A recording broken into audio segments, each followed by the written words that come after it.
boys and girls, children of all ages. Welcome into a Teal Town Live here with Teal Town USA, or what San Jose today calls a podcast empire.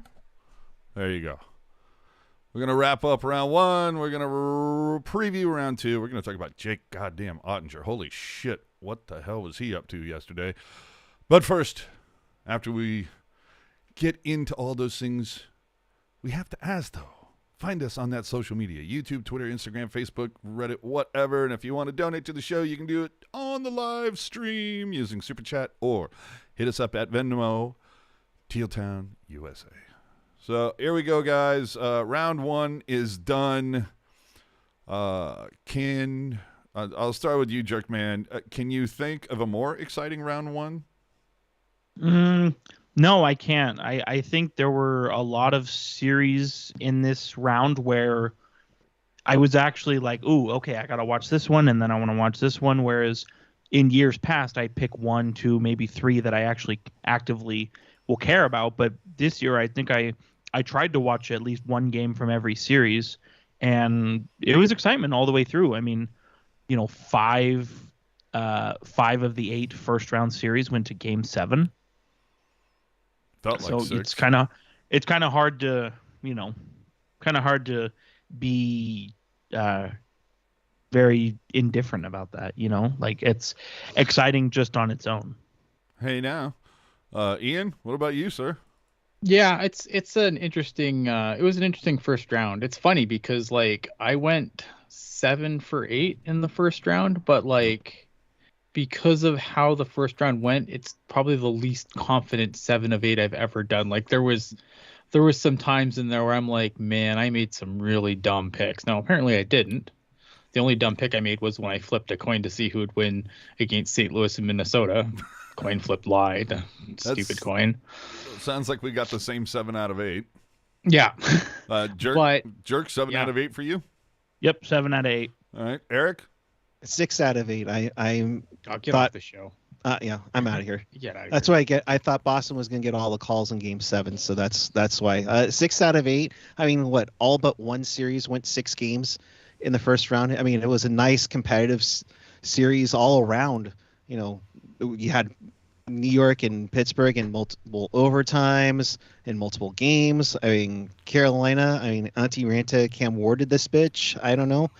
And of course, Toronto again. We actually had somebody in our bracket challenge actually went 8 for 8. Yes. Unfortunately, their bracket name is not recognizable to me, so we can't shout them out. Well, and I know, Jerk, you said 7 of 8, right? Correct. That one you lost. Tell me. You didn't bet money on that.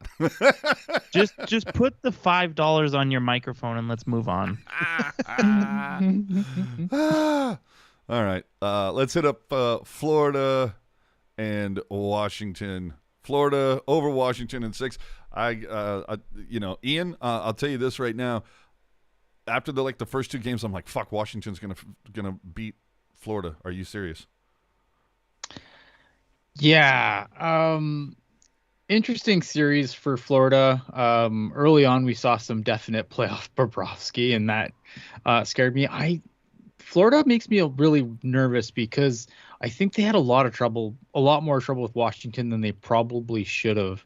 Mm-hmm. Washington, I mean, it's Alex Ovechkin and everyone else. So logically speaking, you shut down Ovechkin, you pretty much shut down the Caps. If you look at the gulf between Alex Ovechkin's point totals and everyone else on the team, it should have been a pretty cut and dry series for them. But Florida definitely did pull it out in the end. But man, I'm not super confident Florida's doing much more. I'm right there with you. I mean, Eric, I had Florida in 5. That obviously didn't happen, but they got it done in 6. But still, not a lot of confidence being inspired by Florida right now. Is it because Jumbo hasn't played in a game yet?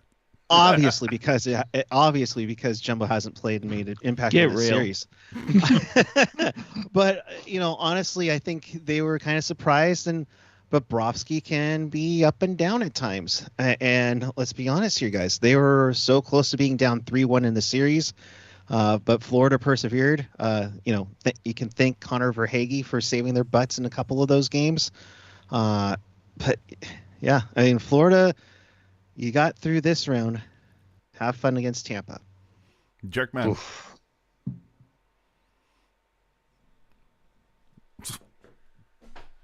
Earth to jerk. Come in, jerk. I think you're muted, jerk. See, what happened was, Joe Thornton heard me make that comment, and he actually rebooted my computer.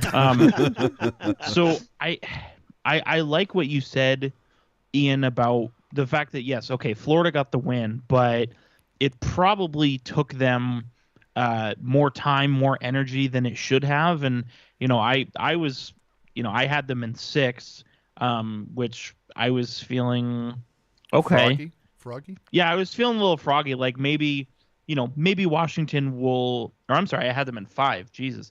And, I was thinking, okay, Washington will get 1, but Florida will take care of them.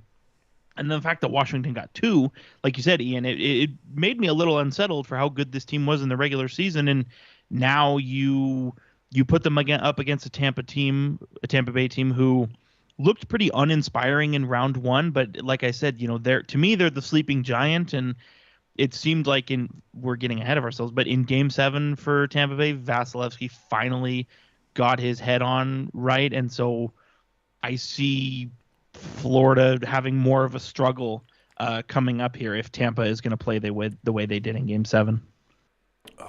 Yeah, I got to be honest. I had in my bracket, I have Florida going to the final, and now I'm not feeling that confident. Fool. You're not the only one, AJ. You fool. Fool's game. Everybody knows you never pick the best team to win. I know.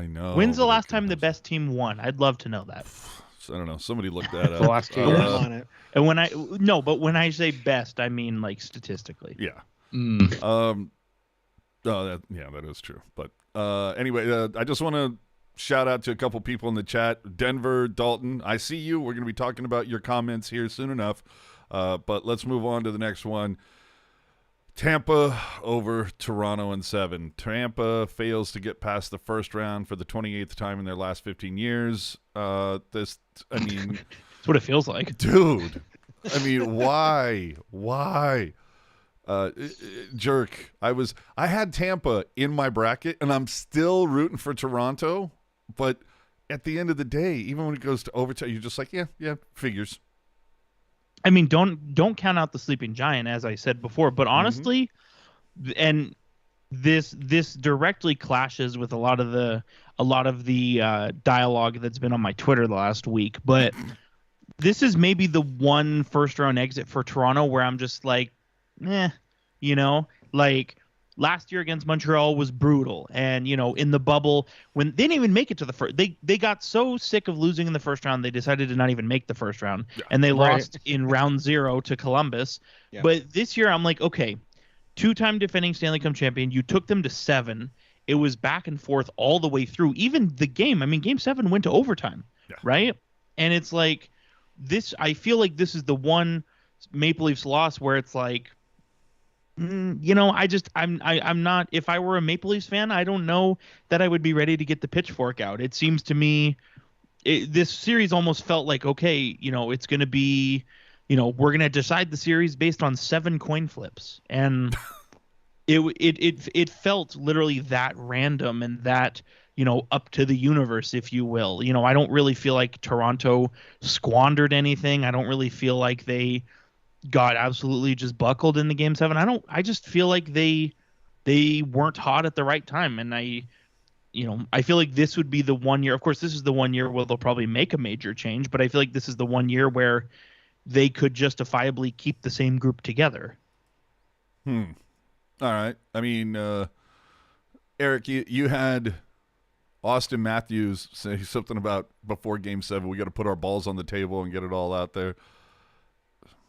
All right. How'd that work out for you? I guess he didn't completely whip it out then. Where was Matthews? Where was Marner? Marner came into the series with the big old schneid. He got out of that, but we'll get into more of these series in a little bit, but you look at some of these series where the game winners are like Gaudreau, Panarin, where your big guys stepped up big, and these two didn't again. I was one of those guys that thought Toronto was going to actually get it, but I mean, the East was so competitive this year. It's tough to feel really upset as you lose to another 100-point team, and for that matter, the back-to-back Stanley Cup champions. But that's not gonna help things up in Toronto for sure. Ian, how about you? I mean, another 7-game series, and how perfect is it that it's Toronto losing in their own barn yet again? It's really tough, right? I mean, I look at this series. I mean, when we were on last week, I was nervous with the series. I thought, like, because Toronto is like notorious, like they've been notorious for just wrecking my brackets. Right? Like, just notorious. So the one year I have them, like, I'm like, no, I'm gonna make the smart play. They're going out to Tampa. And like, I go back to say what I said earlier about, like, the least confident 7 of 8 I've ever done, I think. Because, like, I thought, man, Toronto's going to completely thrash my bracket again. And it's going to be because they're actually going to win this series. Right? Now, ultimately, they didn't. My bracket's still looking really, really good. But, I mean, I feel bad for them a little bit because, like Jerk said, like, this was a really good series. And I thought they could have won it. And I think it's been really interesting watching, like, the Twitter discourse about this series, because I think there's, like, I think there's some people that are kind of delusional at the same time, like, oh, well, none of these other teams are really on the Leafs level. Well, you got to win a playoff series at some point. Like, even the Sharks won playoff series. I remember that. I'm old enough to remember when that would happen from time to time. Right. Like, yeah, they get bounced 9 times out of 10 in the second round, but they at least won a series. Like, at some point, this team has to win a series. And when you look at, like, a lot of, like, like you said about Austin Matthews saying it's time to put your balls on the table and stuff, and like Kyle Dubas, said that he would basically put his job on the line, saying that he could right the ship here. And so there's a lot of they said a lot of things that are probably going to be nice fodder for jerks like us to come on and make fun of them. But I mean, I look at them and I think there's obviously, no team's perfect and you can always make adjustments, right? But this wasn't Jack Campbell's fault. No. Like, a lot of people were like, oh, why did, the Leafs and the Oilers really needed to get another goalie at the deadline. Well, clearly they didn't. It's worked out so far. Now, I obviously Toronto isn't moving on, but I don't put that at Jack Campbell's feet.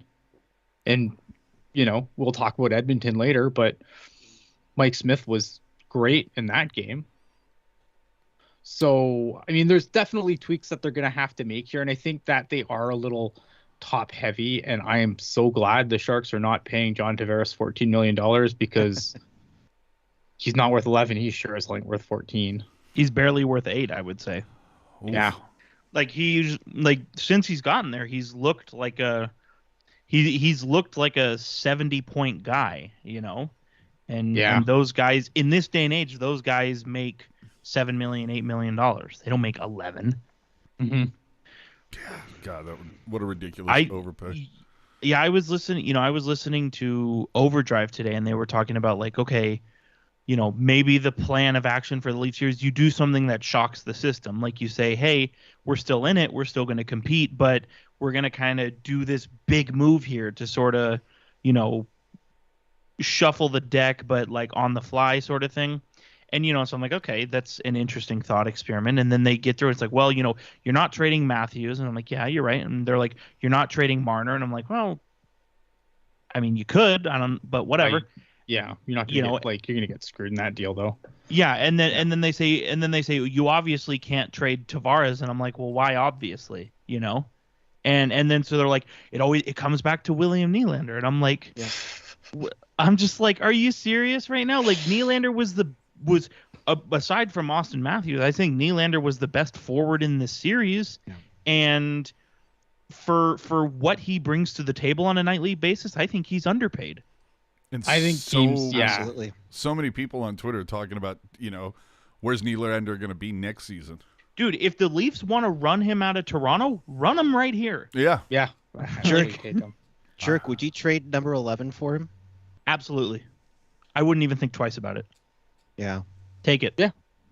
Yeah, I would. I would too, because I think when you look at this draft specifically, I think there's some good players in this draft, but it's really, really like once you get past 4, I mean, like, again, this is William Nylander. This is a guy who's going to put up points now, today.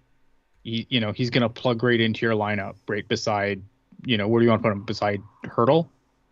Beside Couture? He's going to put up points either way. Mm-hmm. Like, yeah, in a heartbeat, I would take William Nylander for the 11th. And I wouldn't even sneeze at that because, again, he's a guy who's going to come in. He's going to make an impact right now. He's not a guy who's going to need a couple of years to get going. You know what I mean? Like, this is a guy you could play right now and put up points right now. We'll see if the next Sharks GM treats picks like currency like Doug Wilson did. Good point. All right. So finally, Dubas job safe? Probably. Yeah, I would say so. Mm-hmm. Probably. I think, again, like For the rest of the have week to anyway? win. I think at some point you have to win. I think that because of the series they just played, it was so close. Like sometimes you just play a better team in the playoffs and you lose. The thing is though, is like they have to shit or get off the pot next year. They can't have if they go into the playoffs next year and it's the same thing or it's another Columbus or Montreal debacle, they're gonna Set it on fire? I would take an absolute wrecking ball at that point. But I think this team, logically, like you look at the pieces that they have, yeah, they're gonna have to do some fancy cap work, but man, like who doesn't think Austin Matthews is a great player? You know what I mean? Like, how do you not, tweak and take another run at it? I don't know. I mean, but at some point you have to win. Absolutely. At least a round. Yeah, Right? at least a round. Get to the next round. And so that's the funny thing to kind of put a bow on this. The fact that Austin Matthews and Connor McDavid are just the poster children for Canadian hockey, and it's like, what do they have? 1 round win between both of them? I mean, 2 now. 2. Well, yeah. Well, up until yesterday, but you get my point. But Yeah. Getting back to franchises you'd like to burn to the ground, Boston lost in 7 to Carolina. This was the one, Jerk. If you remember when we were doing our picks, I said that this was the one that I was kind of like, I felt confident in all my, well, okay, maybe not that confident in Minnesota. Nah, I still felt more confident than Dude, that. But on the Pucknologist finale, I said picking Minnesota is a fool's game. And what happened? Just putting it out there. yeah, you also said Pittsburgh was going to win, so just I putting did say that out there. and I look like a fool now. But just I told you that Boston scares the shit out of me. They still can do, they get calls or whatever. Marchand gets away with nonsense. You never know what the hell's going to happen. But look, Carolina gets through Boston in 7. And Jerk, I got to tell you on this one, this was the series that I was like paid the least attention to. I agree. I didn't watch a single game. The only thing that I was remotely concerned with in respect to this series was who is Boston starting in net. And I pretty famously said the Bruins would be up 2-0 if they went with Jeremy Swayman. And I got a lot of carving for it, probably rightfully so. I mean, that's kind of a stupid take to make. But, he came in, and I think Jeremy Swayman obviously is one of the reasons the series got pushed to 7, and I think he's obviously a good piece for them for the future. I mean, he's a starting goalie at age 20. I believe he's 22 right now, or maybe 23. Like, he's a legitimate starting goalie, so that's awesome for them. But I look at this group, especially like the contracts that they have expiring and who they've got coming up in the system. I think we've got some dark days ahead for the Bruins. God, I hope so. I just don't. I look at what this team has, and they've got good. Pasternak is a good piece. Charlie McAvoy is a good piece. Brandon Carlo, but that team's not really all that exciting for me. Yeah. Eric, I mean, let's be honest. The whole area of New England's had it too good for too long. Yeah, it's been a good run for 20 years now. Now deal with the fuck pain. off. Crying your chowder. And the whole thing with Patrice Bergeron is he sounds like it's going to be he comes back or see ya.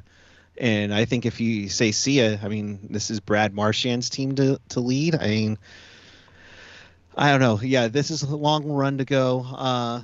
But hey, Jeremy Swayman, like you said, Jerk. I mean, he looked pretty solid. I was with you. I thought they should have started him early on. But full kudos to Carolina and Max Domi coming up big in Game 7 with the pair of goals.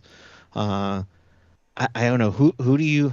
We haven't heard anything lately on Freddie Anderson, but I mean, Antti Ranta, filled in pretty nicely once he got healthy afterwards. Ian, which was this a series that you could give a shit about? No, I watched a lot of this series. The thing is, like, don't get me wrong, man. Like, nothing would make me happier to get to shovel out and start burying the Bruins. Like, because going back to like my pre-Shark games. Like, for those that don't know, before I was a Sharks fan, before there was a San Jose Sharks team, I was a Montreal Canadiens fan. So I fucking hate Boston. So yeah, nothing would make me happier to get to shovel for Boston. But like, Boston is like the Monty Python. Like, I'm not dead. I'm not dead. Like, this team just continues until they're in the ground. Like, you just cannot count this team out. And even though like everything looks bleak as hell again, going into the off season for them, I can't count them dead. So this team always, this management always seems to find a way to squeeze another, even if it's again just the first round and out, they seem to find a way to squeeze another year out of something that should have been past its best before date for a while. It's got to be difficult to be the GM of a team doing all that work while concurrently having a horseshoe, a rabbit's foot, and a four-leaf clover jammed up your ass. That's kudos to them for being able to pull that off. Yeah, because I mean, like, you'd think like, obviously Jeremy Swayman came up big, man, but like this is the team that won the playoffs this year, thinking that they were going to have Tuukka Rask at this point. Yeah. And Carolina, kudos to them. They, in their franchise history, they were winless in Game 7 as the Whalers. They're undefeated. What is it, 6-0 in Game 7s? That's Justin Williams. That's not fair. Well, that's true. I'm saying it. It's not fair. And he's part of the organization now, so it's rubbing off on the players. All right. On Carolina for a second though, like I give them a lot of credit though, because I think that, man, like, Freddie Anderson, I like Freddie Anderson, but like, again, can Freddie Anderson be healthy when it matters? The answer seems to be no more often than not. And, going to war with Antti Ranta, who's just made of the similar type of glass that Freddie Anderson is, like, it's the most combustible element of their team, but I'll give Ranta some credit, even though I'm going to bury him later in the show. Because he did go down, obviously, in this series, but when he was in, man, he was really good. So credit to Antti Ranta.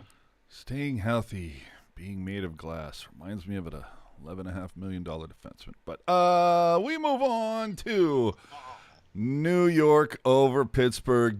Jerk, man! I got to say, dude, I thought you had me after Game 3. Dude, I mean, I still think I know everybody was saying, oh my God, Rangers in 5. But to me, this series, at least in the Eastern Conference, we can have a conversation about the Western Conference. But to me, this series in the Eastern Conference was the most, at least from the onset, before all the games started. I looked at this one and I was like, this is going to be the most evenly matched one. I just felt like, one team's strength was another team's weakness and vice versa.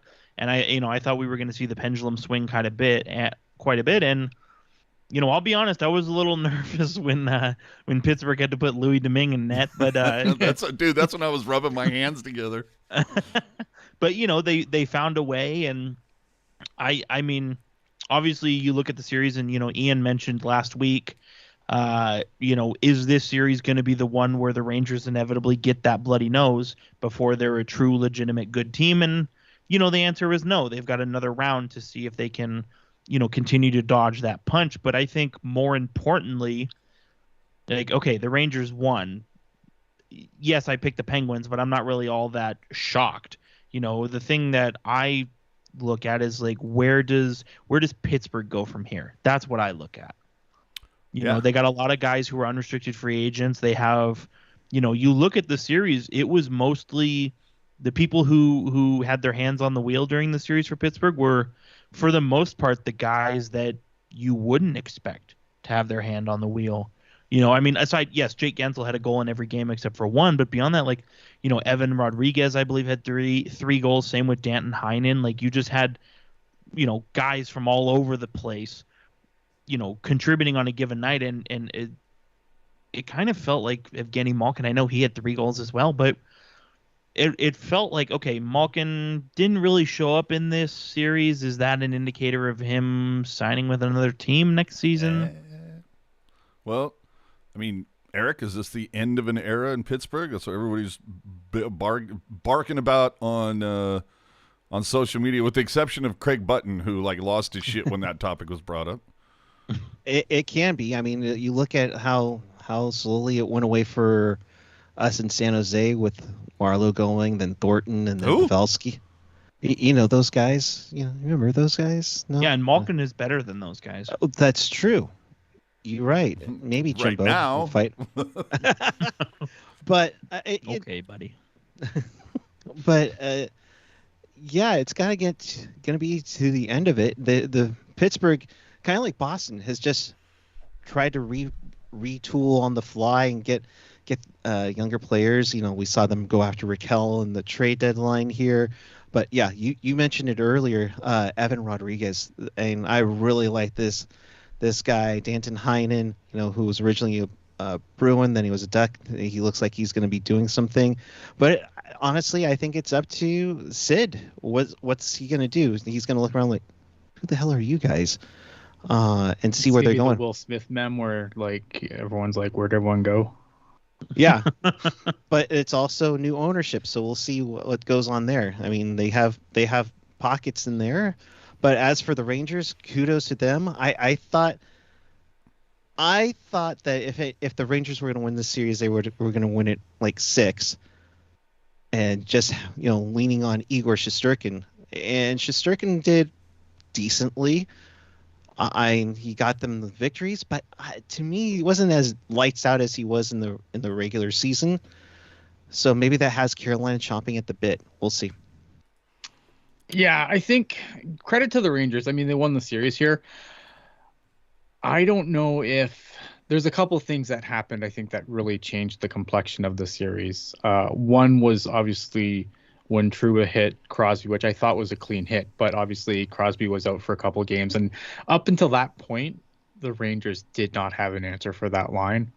I don't know if we're talking about a Rangers victor if Tristan Jarry is in net from the start. I know he didn't win Game 7, and that was the first game he played, but that's a really, really shitty situation to put a guy in. I don't know, man. The Rangers, I like the Rangers, and I think a guy like Kapokako has really, really impressed me. I thought that was a big coming out party for him this series, but man, I don't know. This strategy of defense optional and Shesterkin will bail us out. I don't like that against the Hurricanes. I'm not gonna lie. Well, the Rangers still, you still have Adam Fox, reigning Norris winner, right? Correct. So you've got Fox. Yeah, you have. Yeah, Trouba. but he's an offensive guy. And I like Adam Fox, but if you think the Rangers played good defense in that series, then I have 2 defensemen in San Jose that you would love. Of course. But, I like Condre Miller.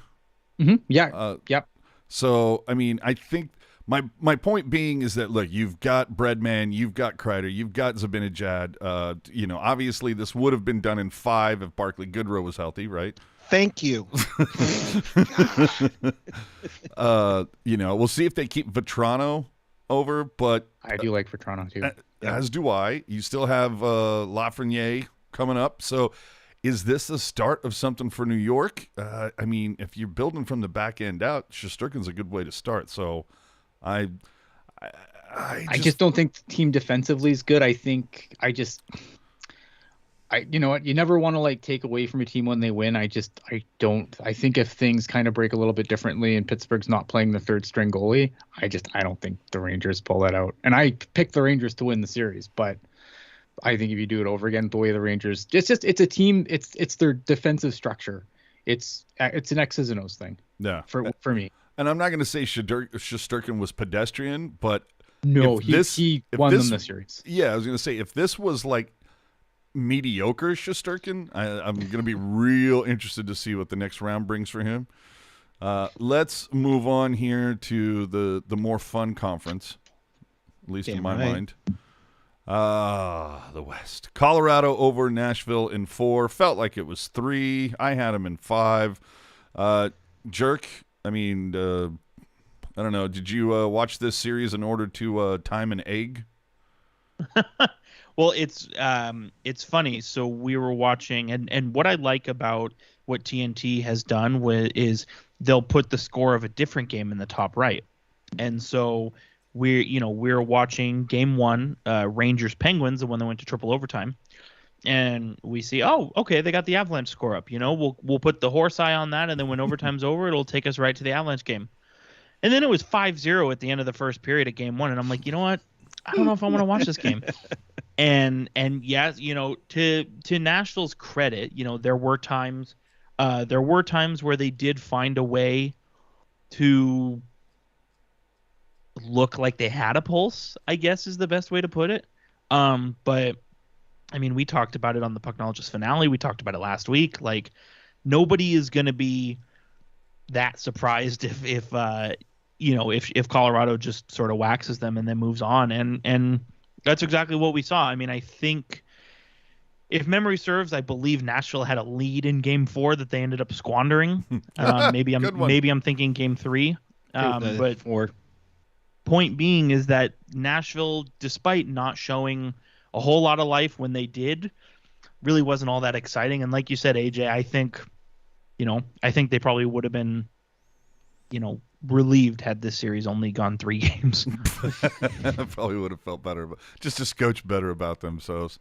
And it's worth saying too, Nashville, similar to Pittsburgh, Nashville also did get a bad beat because UC Saros is hurt, and then they go to David Riddick, who gets blown up in the first game, and then so they have to go to Connor Ingram, their third goalie, who played amicably, but he's not UC Saros, who is nominated for the Vezina. You know what I mean? So we all saw Colorado waxing them, but it's a slightly different series if they have UC Saros. Well, yeah, it's a 5-game series instead of a 4. Yeah.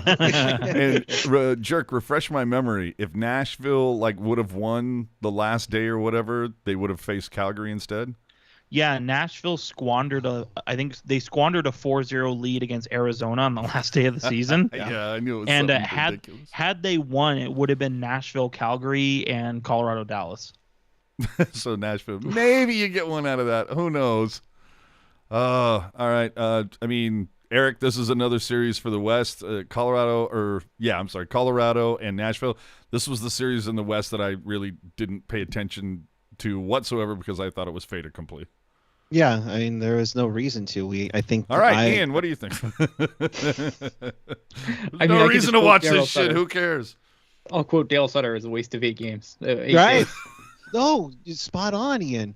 I mean, Colorado, that's like a tune-up. Now they get practically a week off. We hope Darcy Kemper's eye is ready to go for game 1. Yeah, and that's probably the biggest thing is that, if there's maybe any aches and bruises that Colorado has, they're going to be ready to go, and only Kemper's your iffy. But, Francouz did all right for them in the meantime. Yeah, I think Kemper could have beat Nashville with one eye. Yeah, Nashville, I mean, again, I think I was really impressed by Connor Ingram. I thought, all things considered, he played a really good series. But yeah, I mean, Colorado's just too good, and Nashville was just, too bad. They were, yeah. I mean, them and I think, like them in Dallas, the way they backed into the playoffs, like I didn't expect much from either of them, and I thought whoever got Colorado was going to get absolutely bodied, and that's what happened. All right, let's move on to the series that fucked my bracket and most other people's. Not mine. I know.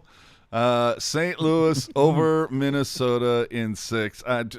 The one thing I got to know, Jerk, how the fuck do you start Talbot over Flower in the deciding game?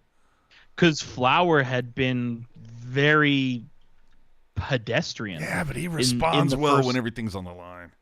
I don't know, dude. I mean, he clearly didn't respond well after game 4. He clearly didn't respond well after game 5. He didn't even see the net. And so, I mean, I understand the outrage. You ride with Fleury for 6 or for 5 games, and then only then you decide to go to Talbot for game 6. I understand the outrage, but at the same time, like, think about it from the other side of the coin. Cam Talbot finished the regular season 13-0 and didn't see the net until game 6. Okay, how the fuck do you not start Talbot to start this series? That's what I'm saying. Like, I know, and there are multiple people on this podcast who have pretty famously made jokes at Cam Talbot's expense. Yes. But yes, you have, Jerk. No, and Ian too. We've all done it. But my point being is he, this year especially, was very, very good. He, like, as I said, he won his last 13 starts to close out the regular season. And I feel like, based on the principle of go with what's hot, to me, that seemed like the smartest decision. And so the decision to go with Fleury, I don't want to say it lost them the series, but I am curious to know how differently things may have gone. Ugh. And it's so tough to put him in cold too, after going on such a great run. But also, the offense kind of dried up for Minnesota throughout this series. I mean, I know Fiala had a rough go out of it, and it's in St. Louis, credit to them. After Husso had a rough stretch and Minnesota led this series, and it's like, all right, we're putting in Jordan Binnington, and he's done fairly well since. I mean, now it's Binnington's net as they get ready for Colorado, but they also had the support of each other. And, Minnesota looked, I was kind of up in the air when picking this. Minnesota looked like they could be, but they weren't. St. Louis looked like just a scotch better in the strength of winning the series. Well, Ian, I mean... Yeah, I mean, Dean Evason did Cam Talbot dirty in this series, man. Like, I think, like if you're going to go to Talbot, you got to do it before game 6. I mean, this wasn't like some Vegas goalie management, but it was close. It was pretty bad. Like, it was pretty brutal. Like, I think putting a guy, like, there's a big difference, right? Like, obviously I just said how Tristan Jarry came in the last game of the series. That's a different situation. That's your starting goalie versus a third string guy. That's not what happened here. Like, Cam Talbot, like, if you're going to go to Cam Talbot, you go to Cam Talbot game 3, game 4. You don't say, okay, the whole series is on the line, come in cold and figure it out. Like, I think they did Cam Talbot absolutely dirty. And, Marc-Andre Fleury, like, history is going to be a lot kinder to Marc-Andre Fleury than it probably should be, considering I understand he has 3 Stanley Cup rings, but one of them he was the starter for. The other 2, he backed up Matt Murray. Yeah. Like, I like Marc-Andre Fleury a lot. Think he's a hell of a dude, whatever, but I think history is going to be a lot kinder to Marc-Andre Fleury than it really should be, given his actual body of work. Well, and the prime example of that would be look at Marc-Andre Fleury's playoff stats between their 2009 and 2016 Stanley Cups. Yeah. Like, he was brutal, and I remember one specific thing that I can recall is I remember after losing to the Islanders in 2013, like, the first tweet that I remember seeing was Mark Amnesty Fleury, like, referring to compliance buyouts, amnesty buyouts. And it's like, I do agree. I think, hell of a guy. Obviously, he's played some very good hockey, 3 cups, Vezina Trophy, blah, blah, blah. But, as you said, Ian, because he's such a nice guy, I think people will probably judge isn't the right word, but they'll probably reflect on him with probably a bit softer than they should. Revisionist history. I think so. I think it's a lot of revisionist history with Marc-Andre Fleury. I think there's times where, like Jerk said, I mean, there's times where he single-handedly tanked some really good Penguins teams. Well, at least they got Middleton and they really like him. That's good. Denver pointing out in the chat, the Wild are in cap hell the next 2 years. They are screwed. Yes. This was kind of like their moment. And, dude, credit to Bill Guerin. He went for it. He went out and got the pieces. But inevitably it wasn't Kaprizov can't do it all, is what we're saying. Well, and I think you make a good point when you say that, because you just look at the stats. Kirill Kaprizov was very obviously dragging the Wild through this series. And, nothing's been confirmed yet, but I have a sort of a conspiracy theory that he might have been banged up in either game 4 or 5. Well, because he didn't look right. Say what you want about a one-guy team, but when your best player is hurt, no, I don't. Something. Yeah, no, I don't mean it in that context. I'm just talking about that. It's just all these guys. It's so funny what we come to find out about what a guy's been playing with, a week after it's all over, Right. All of a sudden it's like, we got 3 guys that have surgery next week, and then, you're like, oh my God. Well, it's like, they announced today, they announced today that, Mark it's Stone, trending. right? Yeah, it's trending towards Mark Stone having back surgery. And I'm like, this guy came back and played, and you tell me he needs back surgery? Yeah. Unreal. Dude, well, maybe because he was carrying DeBoer around? I don't know. We'll talk about that in a little bit. Let's move on to the second best series, at least in my opinion, for this. Edmonton over LA in 7. All right, Jerk, let's be honest, dude. LA was playing with house money from the get-go. To take a team with cup aspirations, with the best player in the NHL to the brink, I think Edmonton had to have been a little shook by that. Oh, absolutely. I mean, it's easy. And unfortunately, we've seen it happen to the Sharks far too many times, where they look at the opponent that's upcoming and they say, we can beat these guys. We'll take it easy, and then all of a sudden, those guys that you can beat easily, they sort of put up a fight. And I do agree with you. I think LA was playing with house money, but at the same time, there's also I don't know if morale is the right word, or warm and fuzzies, whatever you want to call it, but getting that win in game 1 and then getting the win in game 4 as well, and game 5, as much as they were playing with house money, I also feel like those victories, specifically against the Oilers, it helped carry them along. Whereas okay, so they win and they're feeling good, and then they get waxed 6-0 and 8-2, and then they come back, they handle Edmonton, and then they steal a win in overtime on the road. I just feel like the sort of the high of winning a big game when you're counted out, I feel like it sort of carries you along. And I wonder how differently the series would have gone had LA not won game 1. That's solid point. I wonder if LA would have been done in 5 just because they don't have that emotional high to ride on. I feel you. I mean, Eric, what say you on that? Does it change if Edmonton gets the game 1? Yeah, I think if LA with that win on the road gets off to a good start, I think it shook the cobwebs a little bit from Edmonton. Think, oh crap, we got to pay attention. We just can't sit lightly and be like, okay, we got this. Like you said, playing with house money. Okay, no big deal there. But you got to take your competitors seriously. Detroit didn't do that in '94 against the Sharks, and look what happened. You got to play well. But here's the other thing. LA looked promising. I mean, that was vintage Jonathan Quick in that series. I mean, he's trying to make glove saves without a glove on, for crying out loud.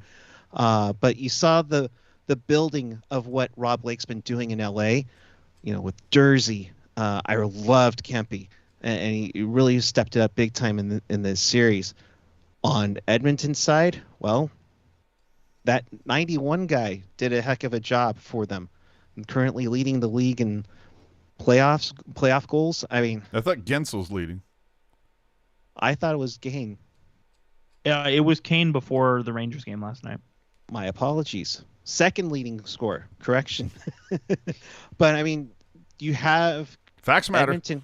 No, you're right. No, I appreciate the correction. Thank you, Jerk.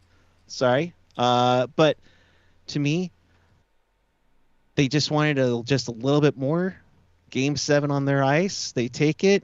Mike Smith. I'm glad you're being vintage Mike Smith for that matter, stealing the games when you need it, because that way they go, oh crap, Koskinen's the backup. Oh fuck, But I think that was a wake up call for Edmonton as well. They can't sit lightly and think they got it, and now they get it, and now have fun with Calgary. That's gonna be fun. All right, Ian. I'm gonna be sick to my stomach, but I mean, full marks to LA here. Yeah. As much as I hate to say it, like, not only house money, no Arvidsson, no Doughty, like, like this team is a mediocre team missing 2 big pieces, and they took Edmonton to 7. Like, full marks to them. And there's a guy on the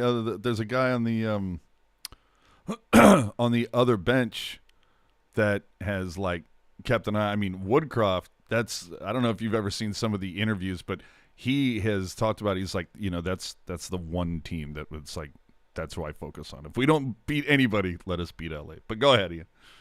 Yeah, and I think it was, full marks to them. I think Edmonton, though, like, credit. I mean, Edmonton could have rolled over and died in this series, and they could have been, we could have had another Connor McDavid first round exit where everyone's shocked and no one knows what the hell went wrong, and credit to McDavid himself, because I thought that his last couple of games were really, really good, and he was a huge deciding factor. And all the cliches about your big guys have to be your big guys. Edmonton's big guys were their big guns. Mike Smith, a guy who takes all kinds of shit and deserves a lot of it, but he was really, really good to finish out that series. Is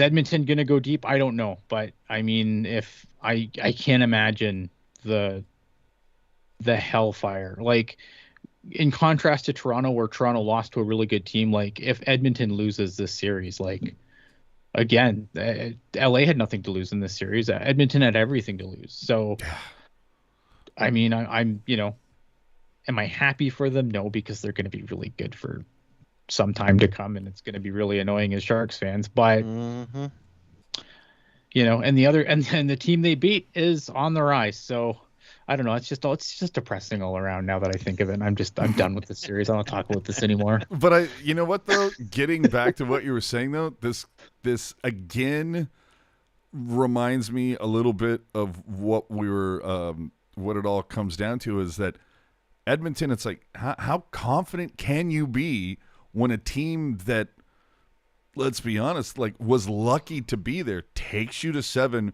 missing Doughty, the players that you had mentioned.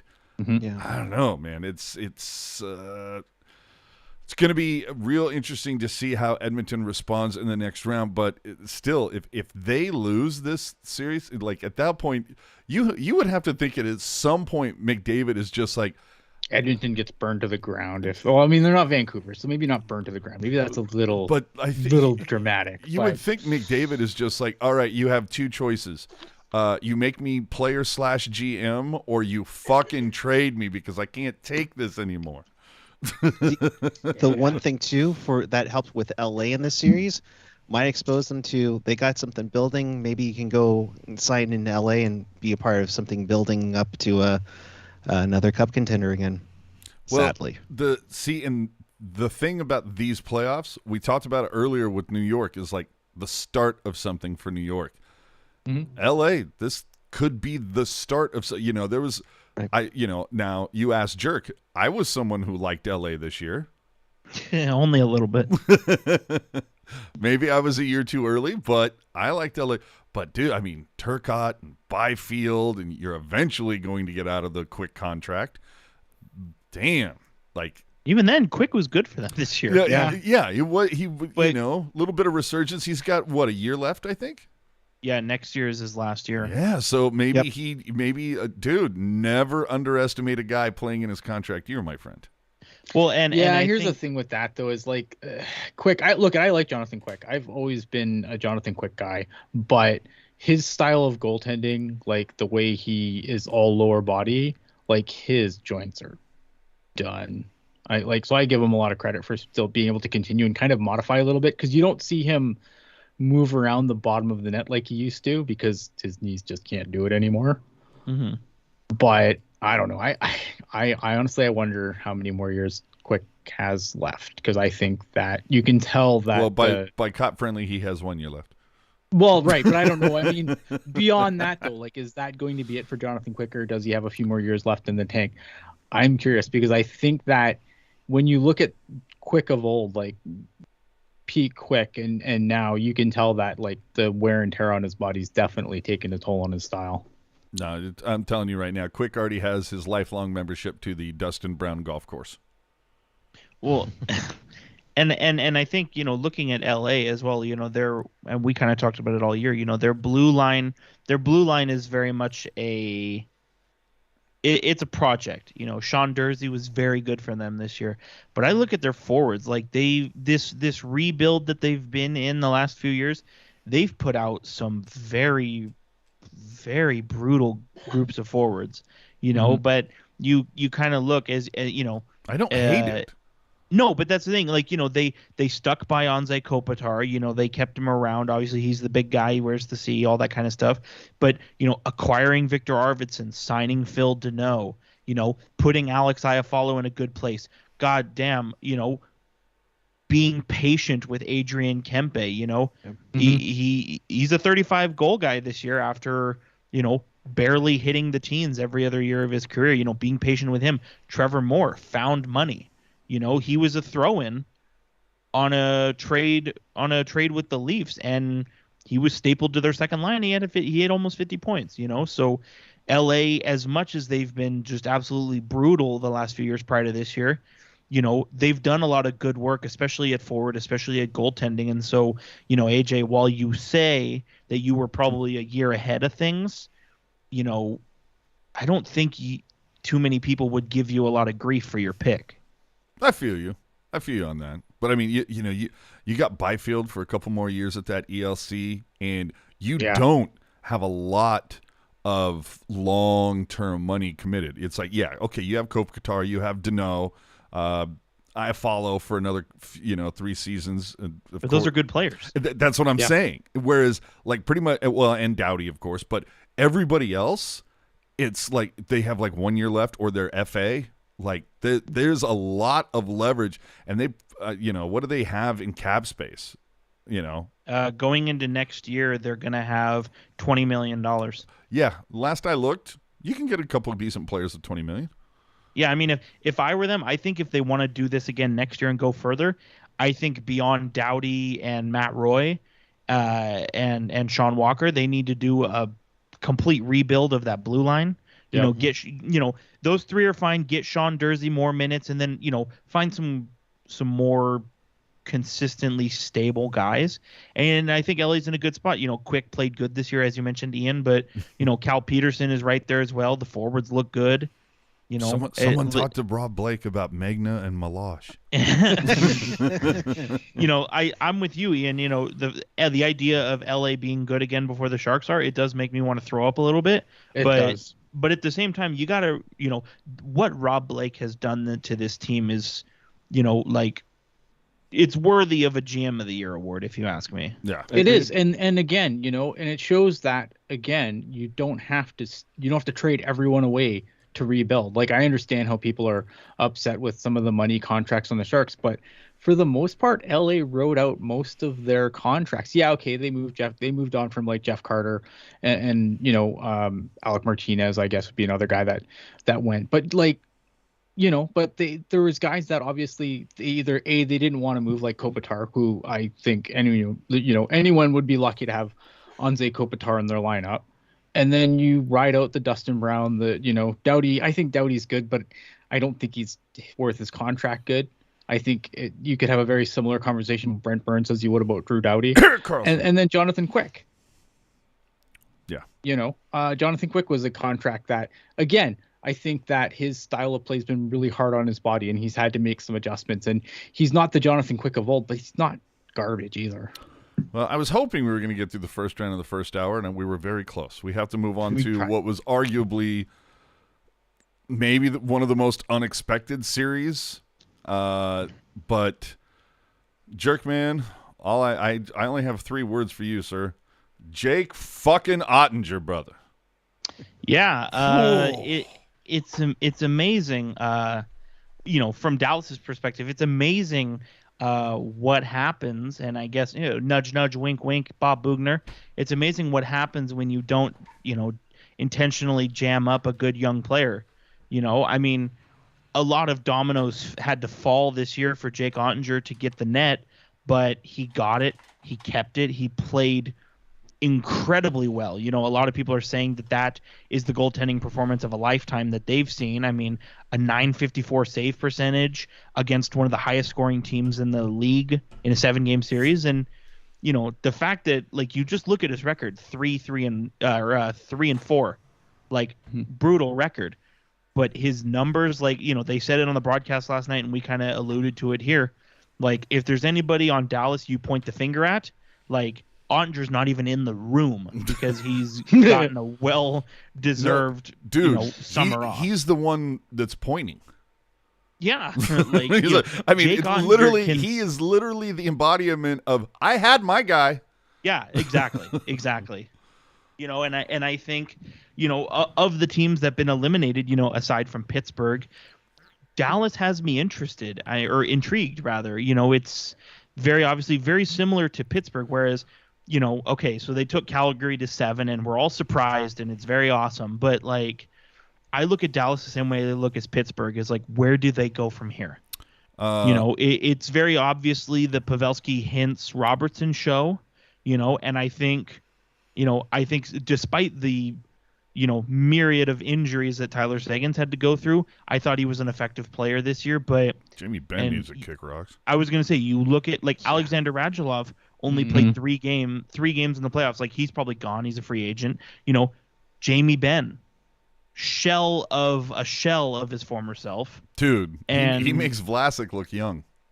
Right. And obviously, so you're I don't even want to say you're big guys. It's really Jamie Benn and Alexander Radulov who have gone off a cliff faster than an 18-wheeler at 100 miles an hour.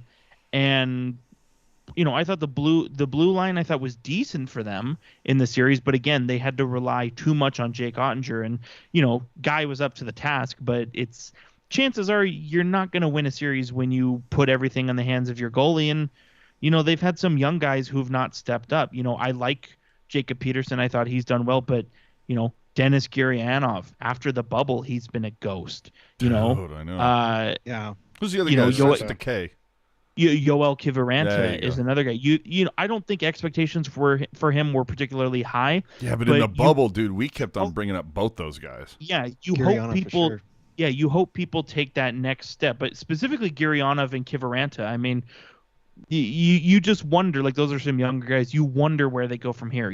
Like you said, AJ, Jamie Benn. He's the captain. Obviously, he's been around for the entirety of this iteration of the Dallas Stars franchise, if you will.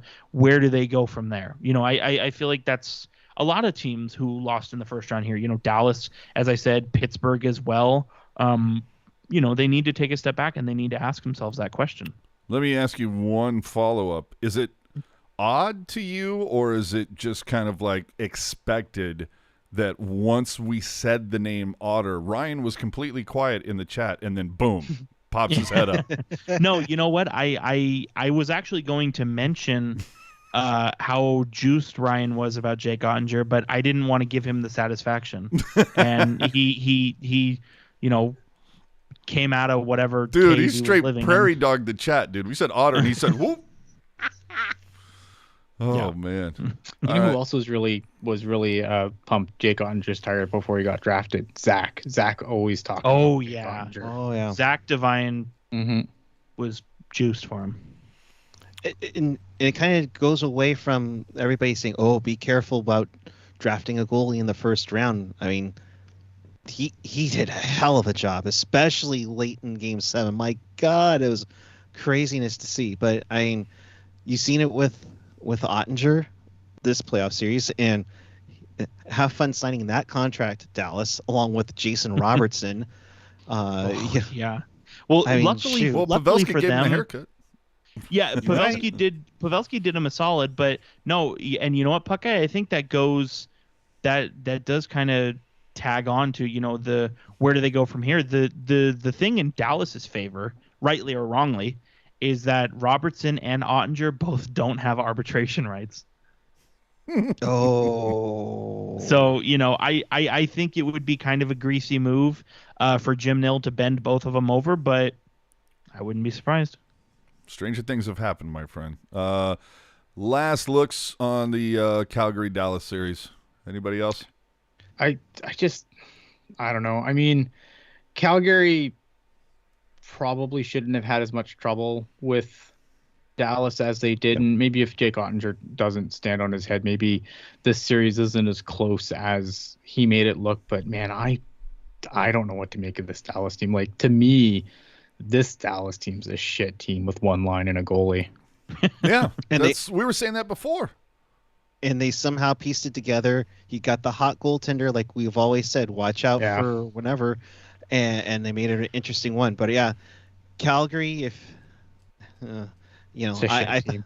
yeah, Well, dude, like Calgary, Dallas, Edmonton, LA, like almost mirror images of each other. You've got, two really strong teams put to the brink. But like, and here's the problem: like, is Dallas a team on the rise though? And that's the question I have. No, Because, who the like- hell's saying that? No, and that's what I mean. Like, when you talk about like who's going forward, like Dallas is in such a weird limbo thing. Because yeah, you got Robertson who doesn't have like RFA rates, and Ottinger's really young, but like your other big scorer was Joe Pavelski, who My has man. got How's way the card? more mileage, behind him than ahead of him at this point. I don't know, I feel dude. bad. Dude's on the come up at Oh, yeah, 37. you're right. He's gonna- Trending up, my Joe man. Pavelski at 45 when the Dallas Stars are actually good. Hell yeah. Yeah, we'll see. I just wonder for Dallas. I just wonder, like I almost wonder, like I do agree with you. Yes, Pavelski's been very good for them. I mean, AJ and I talked about it before, kind of nauseam. offline. Yes, but specifically, a couple days ago, where it's like, how many guys set a career high at 37? Yeah. Like it's a list of names that's probably Shorter than the name Pavelski. yeah, I was gonna say it's maybe a grocery list long, but obviously, as Ian said, he's got more miles behind him than in front of him. So I'm wondering, you have sort of this new wave of Dallas Stars, right? Where it's Rope Hintz, it's Jason Robertson, it's Heiskanen and Lindell and Jake Ottinger. Whereas, so are you saying, okay, these 5 guys, these are going to be our horses, and we're going to add to that, and let's try to do it again? Or, does Dallas take a step back and say, we like what we have, but we need more? So goodbye, Ben. Goodbye, John Klingberg. Like I'm curious to know if Dallas is just happy to be there and they continue to sort of take a step back to move forward, or if they say, no, we pushed Calgary to the brink. Let's just forget stepping back to move forward. Let's just move forward. I'm curious which they're path in they denial. take. I think Dallas is in denial of the state of their team. I think Sure. they're still sitting in the afterglow of being in the Cup final a couple years ago, and they think they're still good. Yeah, I would agree with that. But am I the only one that's a little disappointed that we don't get Pavelski versus Kane in the next round? Quite the Nope, that'll juxtaposition. over to bloodbath, baby. Well, Yeah, yeah, I no, know. come But on. if you're a Sharks fan, you're looking at that going, oh, wouldn't that be something? I'm the worst Sharks fan ever. Then Yeah, I'm not. I don't care either. Yeah, I know. You don't care about anything. As far as I'm concerned, Evander Kane was never on the Sharks. There you go. All right, let's move on. Just real quick, bracket rankings. Now, look, I got to say, a couple days ago, looked at the bracket ranking. I'm not feeling too good about myself. You know, it's like after a weekend of pigging out, you step on that scale Monday morning and you're kind of like, oh, I kind of did it wrong. And that was kind of how I felt after what I want to say, like maybe game 5 of the Rangers. All I know is I got Hockey Jerk waving down at me. He's like tied for 6th, and I'm like tied for 19th. And I'm like, man, did I fuck up? And then like this morning I looked up and it's like we're both tied at like 5th. And I'm like, oh, what's happening, motherfucker? Yeah, so they, everything's been updated, obviously, to reflect round 2 starting tomorrow. You and I are tied at 9th, although big mistake on your part. You were getting the milk and cookies fed to you from Joe Thornton, and it's gonna bite you on the ass in round 2. But it is. We're tied for 9th, and I'm just going through. We got Ian firmly in 16th, and on Puck Guy 29th. So I mean, I'm bad for 6 out of 8, and I actually called the sweep of Colorado. Wow, that's actually and that's the thing. Like, okay, so we all, Puck Guy did 6 out of 8. We all did 7 out of 8. Oh, congratulations! As far as I'm concerned, if you got the games right, to me that is the most difficult thing to predict. Yeah. If you got at least one right, I think you're in there. I got that Carolina. Yeah, I think I got one for sure. I might have gotten 2. I don't know if I got any. Yeah, but there's still plenty of time. Like I said, the person who's in first place, Shark Attack 39. I don't know if you're listening or not, but if you are, shout out to you. 8 for 8 on the series, and they picked 3 of the series lengths correctly. Damn, crushing it. And as an aside, Anthony Mosmorris in second place. I only mention that because we love to see people who love to make fun of AJ at the top of any list they're involved in. Sure, absolutely. All right, let's move on to the second round and try to get through this as quickly as possible because we've already gone way too long. Somebody let the affiliates know. It's okay. It's our network. It's our empire. Okay. We own the empire. Well, then fuck the affiliates. It's our empire. All right, so look, round 1. Tampa versus Florida. I got to be honest. I took Florida to win the whole fucking thing. Now that was more my heart than my head because I was, win it for Jumbo. Realistically, I'm like, Colorado's going to win the whole fucking thing. But at this point, I look at Tampa and I'm like, Jerks talked me into it, man. I'm sleeping giant. I'm gonna say, I hate to say this, but I'm gonna say right now, despite what my bracket says, what do they call it? Variable change. I'm thinking Tampa and 6. Well, and I think, I was actually talking to Ryan about this on Saturday during Game 7, but I feel as though, this 7-game series for Tampa Bay was really, really challenging for them. Probably the biggest challenge they've faced in their, 2 play. Really, even if you go back further to, when they won the President's Trophy 3 years ago, really the biggest challenge they've faced. And, I think they won. It was in 7. It was extremely ugly, but they won. And I'm kind of wondering, yes, they're going against Florida, but I feel like getting past Toronto in the ugly, tough way that they did is going to be like a gorilla on their back. I think don't ask me to pick a length because I'm not going to, but I wouldn't be surprised if Tampa Bay handles them quicker than the experts think. All right. Just because the gorilla is off their back. All right. Eric, what's yours? Yeah, I kind of go with what Jerk was saying. Florida kind of scared me a little bit that they were on the verge of going down 3-1. They really need to get more consistently with Bobrovsky. They need to get Jumbo in there just to get the boys going personally. But he's their 15th best forward. I don't know about that. It just needs to get into 1, and then he's gonna, Oddly enough, also their second best goalie. Right. But I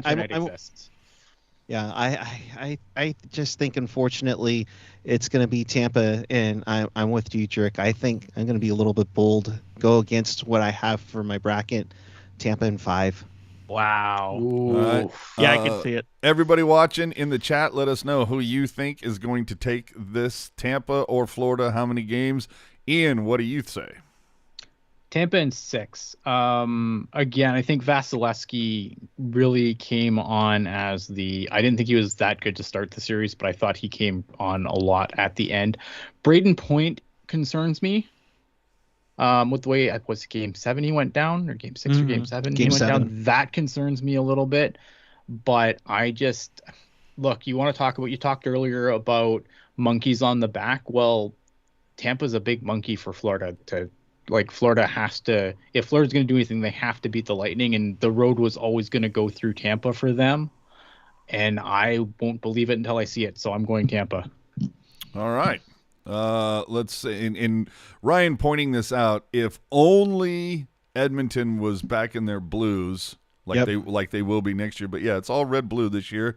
So Rangers, Carolina on this one.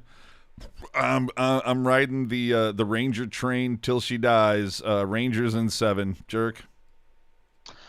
You know, I took the Hurricanes over the Penguins. Obviously, the Penguins didn't win, and so I think logic would say, "Hey, take the Hurricanes over the Rangers." But I go back to what Ian said, where it's like Frederik Andersen is still a bit of a question mark. Antti Ranta is made of glass, and similar to LA. Getting emotional moral victories over the Oilers. I wonder if the Rangers sort of dispatching the Penguins will give them that same feeling, especially if they can steal game 1 against the Hurricanes. Like, I don't see the Rangers, like if the Rangers ended up losing in 4 in this round, I wouldn't be that surprised. But the way they've played despite their adversity and sort of the swings of emotion that we've seen from them, like I could see them carry that a bit further along. And I know Ian says, they've got a punch square in the nose that's coming. Yeah. But I wouldn't be surprised if it comes later than we all think. So what's your pick? I don't know. I feel stupid for saying this, but I feel like I want to say the Rangers in 7. All right. Hold on. Are you calling me stupid then? No, I'm just calling the idea of a team as good as Carolina losing stupid.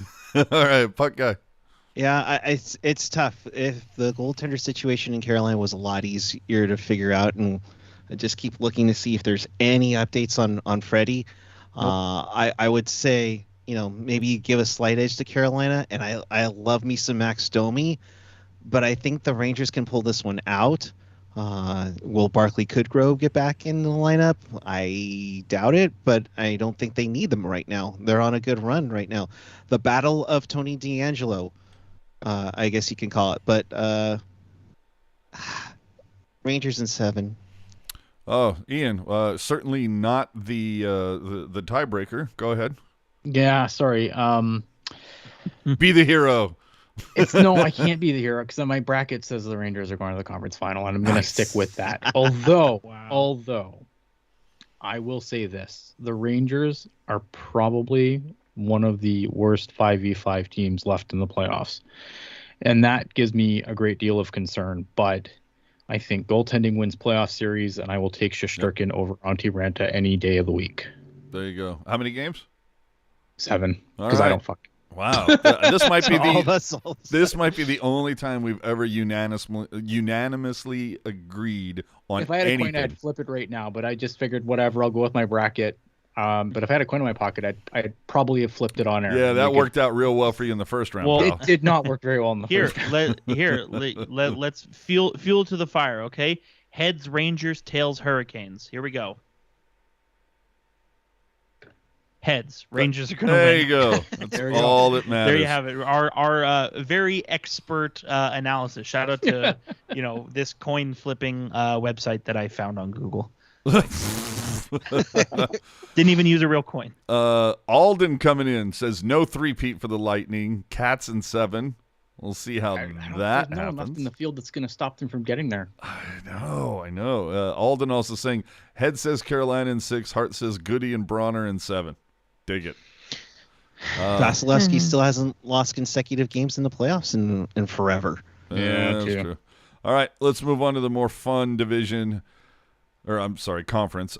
St. Louis versus Colorado. Now here's the funny thing is earlier today there was a thing on whether it was The Athletic or ESPN or whatever where they poll 18 personalities or whatever. And the funny thing is, when it came to the matchups in the Eastern Conference, it was evenly split. You had 9 people taking the Rangers, 9 people taking Carolina, 9 people taking Florida, 9 people taking Tampa. On the West side of the coin, completely different. Again, unanimous. Everybody taking Colorado, everybody taking Calgary. I'm going to be a little, I'm a little trepidatious because St. Louis knocked out the Wild. I thought it was going to be a Wild win, and at the very least, I thought it was going to be a little closer than that. But I think St. Louis's luck is going to run out just because Colorado is going to exercise some demons of the past. But I do think this might go the distance, but I'm going to say Colorado in 6. Jerk?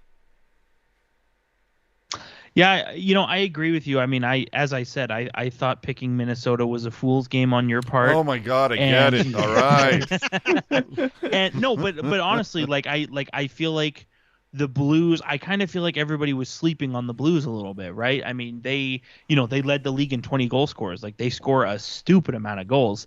But, despite that, as you kind of talked about, AJ, the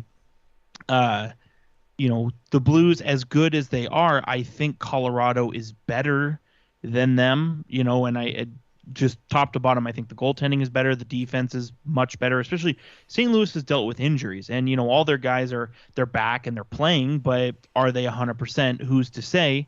And I do agree with you. You exercise some demons, second round loss to the Sharks, then a second round loss to the Stars, then a second round loss to the Golden Knights. Eventually, if they want to do something notable, like a first round win, they swept this year, swept last year, 5 games 2 years ago, 5 games 3 years ago. They're good in the first round. We get it. Do something in the second round. Similar to the Maple Leafs. Ian always says Maple Leafs are good. Win the first round. Colorado is good. Win the second round. Colorado in 6. And I don't think you can underestimate the how much Colorado's been helped by getting rid of Donskoy. So I didn't think that's where you were going, but I approve. There you go. Hot Wheels saying if Colorado struggles with anyone, it will be St. Louis. I can see that. Yeah, I can see that. Alden saying Avs in 6. He agrees unless Kadri goes Kadri. Well, and this series is kind of like the perfect, the perfect sort of matchup where Nazem's going to kill somebody or he's going to be a Ultra Boy. It's going to be one or the other. But, you just think about it. Colorado is very run and gun, high speed, high skill, where St. Louis, as good as they are, they play a bit more of a bruising game. Mm-hmm. And so it's sort of like the two major schools of thought, like who's going to prevail this time. Yeah, ask Hurdle about that bruising game. Puck guy. Leave it in the past. Leave it in church. Yes, but you know what? Blues have that balance of scoring and hitting. Will that be effect against Landeskog, who can be a little bit of a hothead as well, along with Kadri? We'll see, but that team is very capable of scoring. I just don't see the Blues getting out of this, and I'm going to go consensus again. Avalanche in 6. Ian, are you willing to play the hero, or are you sheeping it the whole way? No, I'm not going to play the hero, but I think that I'm going to choose a different number of games. I'm going to choose. No, here's the thing, right? Oh, dude, I thought you were going to throw a bomb and just be like, Avs in 4, move on, bitches. No, God. I think that the rest versus rest thing's going to come into play here. I wouldn't be shocked to see Colorado stumble out of the gate here after not playing for a while, after the series that the Blues just played. Like, if the Blues come out and get up a couple of games, wouldn't shock me at all. Ultimately, I still think Colorado's the best team left in the West, and they should beat St. Louis, but I don't think it's going to be easy. I agree with the chat. I think if any team is going to give Colorado the fear of death, it's going to be St. Louis. When I look at the teams that are left, I think it's going to be Colorado in 7, man, but St. Louis is upset fuel written all over it. All right, so 3 of us going in 6, Ian saying 7. Cool. Yeah, because I just think St. Louis is going to come out of the gate hard. I feel you. Well, Everybody and in similar- hold on. Everybody in the chat, let's hear yours. Go ahead, Jerk. And similar to that, like what Ian's talking about, Colorado kind of stubbing their toe. Like, we, with the exception of Ian, all of us said 6 games. It wouldn't surprise me if Colorado wins this in 6 games after being down 0-2. Yeah. Yeah, completely. That's that big old rust factor for sure. Yeah, rust, and also, as we talked about, they played Nashville, who, let's be honest, like there's a reason they were the 16th team out of 16. I like, Like- dude, literally the way you just said Nashville, it was like you'd cleaned something off the bottom of your shoe. That's their performance reminded me a lot of that. I'll be honest with you, but they played Nashville, where it was like, okay, the series was over after game 1. Let's be honest, and After game 2. sure, but Because after now, game 2, like the Nashville was broken after that. well, the fact that Nashville, they gave Big Save Dave a first period, and they were like, you know what, we're good. But now they have to play a real NHL team, and it's going to be interesting to see what happens. Oh, All right. Finally, damn. I think the one that we might be the most excited about, Edmonton versus Calgary, simply based on the fact that their primary color isn't blue. I don't know. It'll stand out from the other matchups. I mean, But- they're wearing blue. Yeah. The navy blue, but it's still blue. Yeah. So Yes. Edmonton versus Calgary. This, again, going back to what I was saying earlier about you had all the prognosticators. They're very sure in their picks for the West. It's all Colorado. It's all Calgary. For me, I just look. I feel Edmonton has a bit more firepower. You've got Kane, second leading scorer, right? You obviously have the best player in the league. You have Draisaitl. There are pieces there, but Calgary, to me, it's goaltending.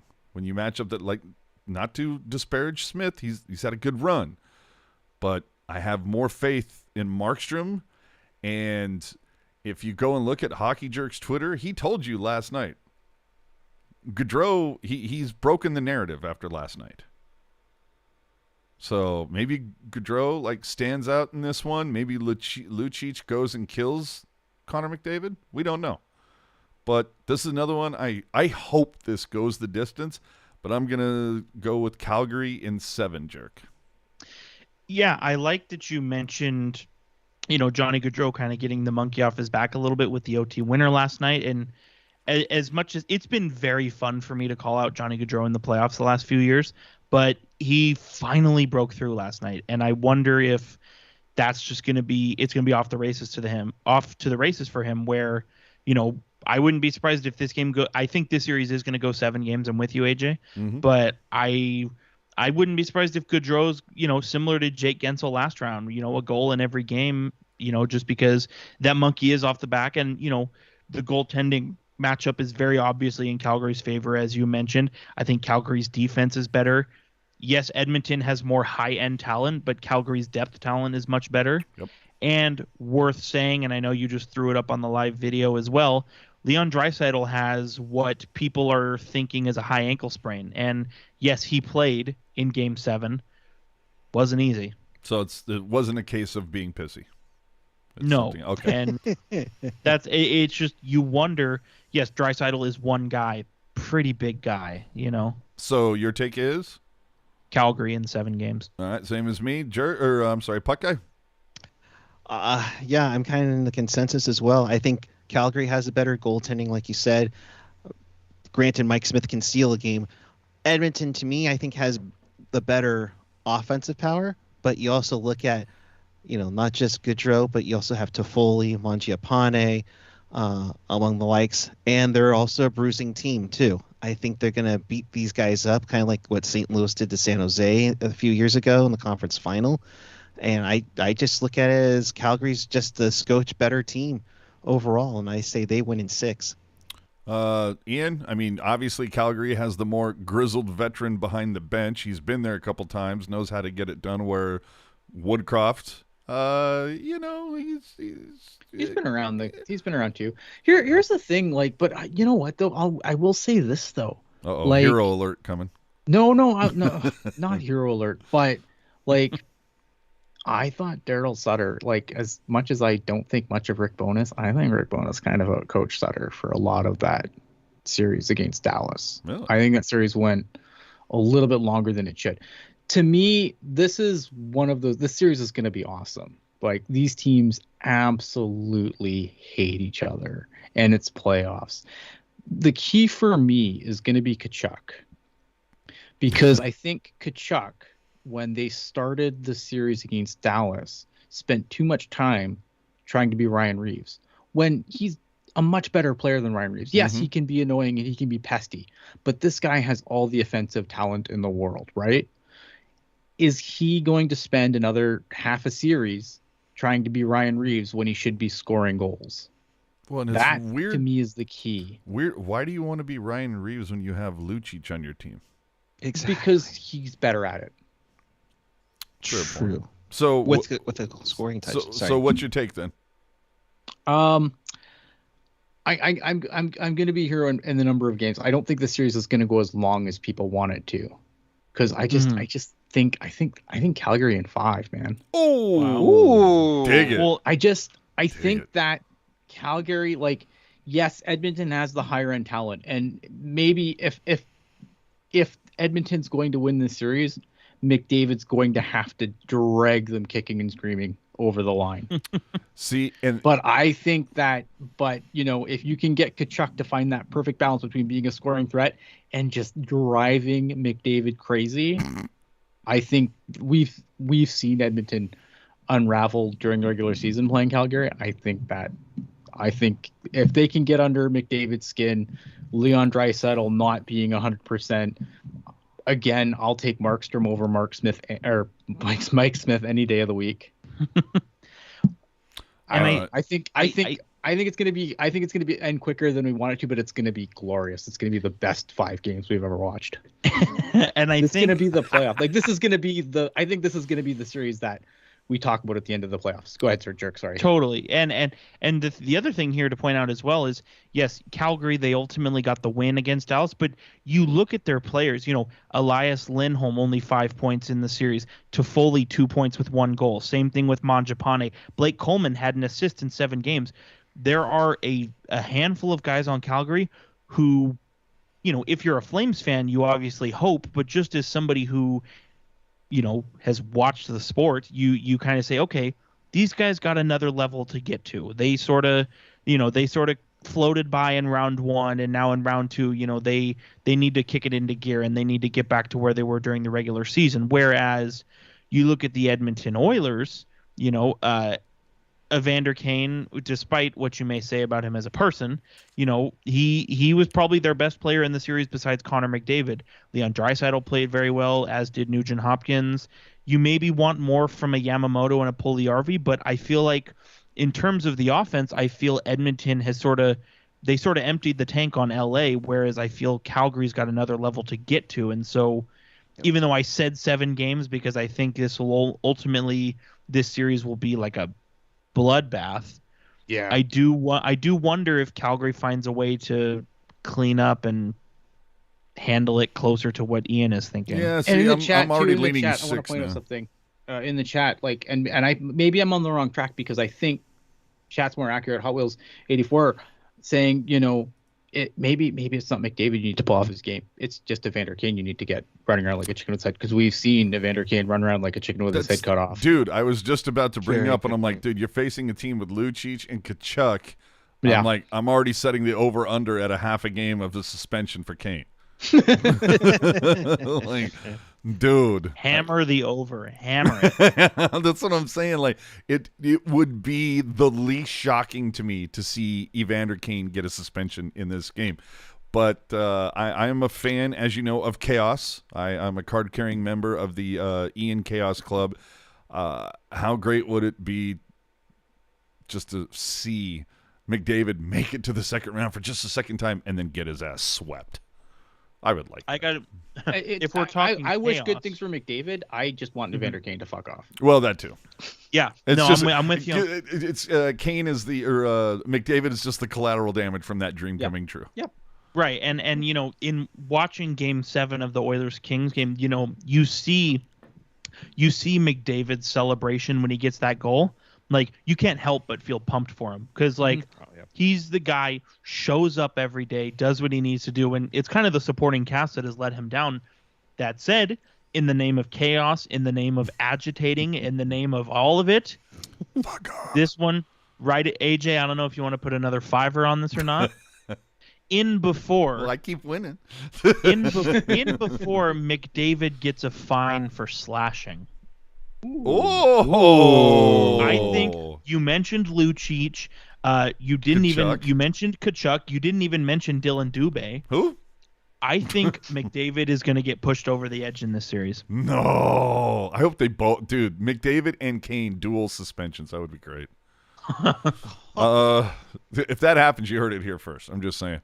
So we got to move on, guys. We saw some moves today or over the course of the week that some bench bosses have been shown the door.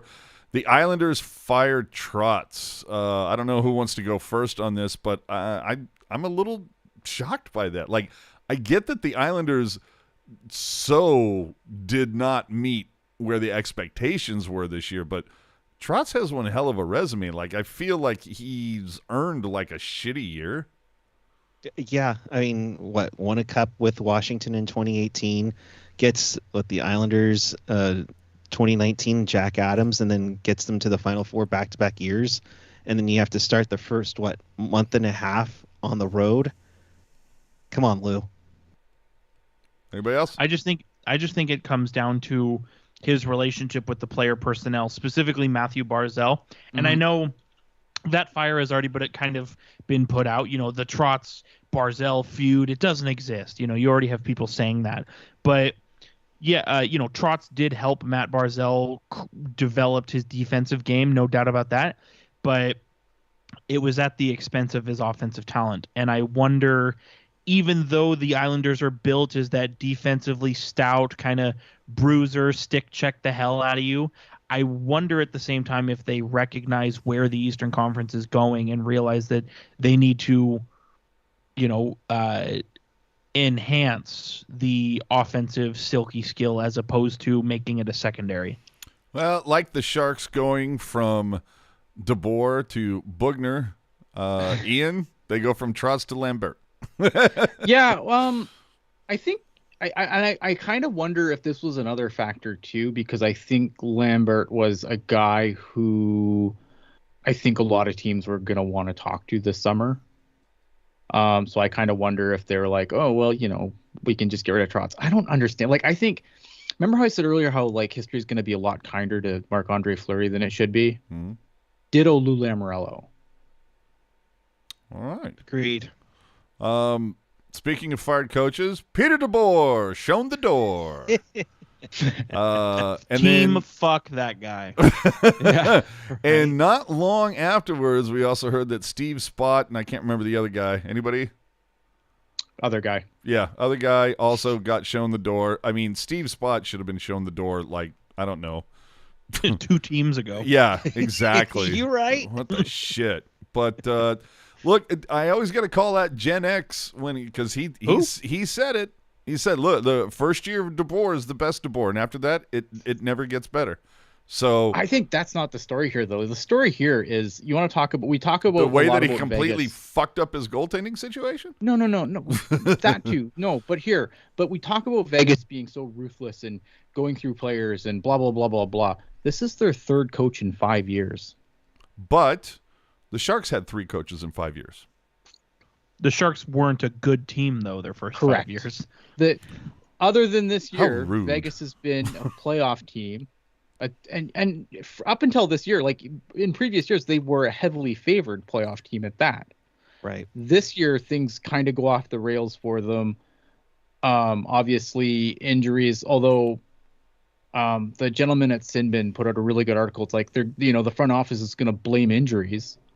But that was the plan going into the season. So to throw that as an excuse is ridiculous. And he's right. And I think the bloodletting should probably go higher than the coaching at this point. But at the same time, it's like at some point, people are going to be like, man, I don't want anything to do with Vegas, whether I'm a coach, a player, or any just because like, oh, you want to sign a long term here? We'll throw you out in the snow in 2 months. Well, there's a lot of fans that I noticed that they didn't have the pitchforks out for DeBoer. It's for McCrimmon and McVie who they want. Well, I think they had pitchforks out for DeBoer too, but they just, it's kind of like the same reason that I had like pitchforks out for Doug Wilson over DeBoer, because it was like, if you're not changing the people that are making all the front office decisions, then you're just rearranging deck chairs by changing coaches. I mean, obviously, probably the one guy that feels probably the most safest one is Mark Stone with his no move. I mean, and no back in Vegas. Same with Alex Pietrangelo. I mean, you have a no move, you're not going anywhere. Yeah, but that you're right. I'm looking at all these guys that have modified no trades on cap friendly. I'm like, oh man, you guys are so screwed in a year or so. How many playoffs has Jack Eichel seen? Zero. Oh, fuck. Jack Eichel talk is so dumb, though. It's like, if you like, it's fun though. I understand. I get it's fun, but it's so fucking brain dead. Because like, oh look, another coach that Jack Eichel's killed. Jack Eichel had nothing to do with Peter DeBoer getting fired. Peter DeBoer got himself fired. True, but wasn't there that one graphic that we saw? I forget who had it on the telecast, that when Jack Eichel, and this is purely coincidental, I'm not blaming him on it, but when Jack Eichel got into the lineup, everything seemed to just go even further down the wayside. I mean, Vegas was already struggling as it is, or was in there, but I think Jack Eichel's a convenient scapegoat, though. Absolutely. Not having Alec Martinez, not having Mark Stone in the lineup, like those things are going to have an impact. And I think it's easy to blame Jack Eichel for everything. Didn't Petra only play like half the season or something? Dude, that's the thing. Everybody was hurt. And I know, injuries are part of the game. You don't want to make excuses for anybody, especially the Vegas Golden Knights. But at the same time, like, they didn't have a single person play all 82 games. Yeah. And they didn't have a single person. And like, I know you say, oh, injuries are part of the game. You have to fight through it. You got to figure it out and move on. When your captain, one of your best wingers, when he plays 45% of the season, not a recipe for success. When your best goal scorer plays 45% of the season, not a recipe for success. When your number 2 and number 3 defensemen both miss significant amounts of time, not a recipe for success. When your goalie gets injured and then the coach is a fucking asshole to him, not exactly a recipe for success. Well, I was going to say, Leonard also seems like he can be a bit of a space case from time to time as well. No, Leonard's cool, He's a dude. goalie. I'm not saying he's not cool. Cases. Yeah, they're all they're all wigging out on something. But, I mean, I said it before. You asked Jerk. I said it before the season. I'm like, Leonard could implode, and that would bring down the entire team. And I'm not saying he Marc-Andre Fleury could implode. Nick would have done the same thing. True, but Marc-Andre Fleury has imploded. Yeah, but I mean, think of where this team is without Logan Thompson. I mean, yeah, yikes. And you know what? And he's at the World Championship now for his play. I don't know. I know people are going to say what they want to say about Robin Leonard, but you just look at what happened with him. Like, he's injured and nothing is confirmed. And obviously, Leonard will be the first to tell you that he's not confirming shit. But word on the street was that he was dealing, somebody said his back was messed up. It came out that he broke his kneecap and just all kinds of shit going on. And so Vegas asks him to back up when he's injured, which I think it was a pay a cap move for that. That's not his problem. You're right. You're right. And then to follow that up, he says, you know what? I've got all these injuries going on. I need to shut it down. And what does DeBoer say to the media? I'm worried about the people who are here. Go fuck yourself. Yeah. That was absolute bullshit DeBoer, when they did that. Yeah. Peter DeBoer's a shit coach, but he's going to get hired again because shit coaches get hired all the time. Oh, absolutely. Unfortunately. Yeah. I did want to answer your one coach question. Is the Toronto Maple Leafs. Danelle Weaver.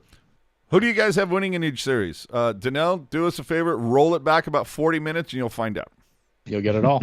You will get it all. We got to speed this along, boys. The Stockton Heat are evidently leaving Stockton. Does anybody Sucks care? For Stockton. Okay, I sucks know, for I think Stockton. it's- There you go. Listen. Here's the thing. Like, Stockton has always been a good drawing team.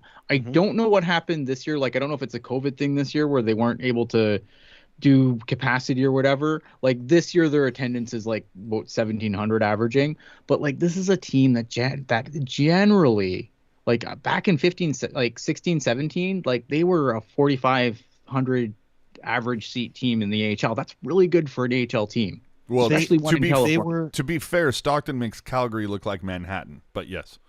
But they also were, when they had the Thunder in the ECHL, they were like number one in attendance all the time. I think Calgary didn't do their marketing well enough, to be quite honest, and just lost it. The other thing too now is because Stockton's no longer there, Sharks, you got to step it up. This is what I've been preaching about for years. You got to get Northern California on the map for this. Yeah, you're not going to move the Barracuda because you got a brand new building, but you got to reach out to Northern California, not just the Bay Area and San Jose, to get that.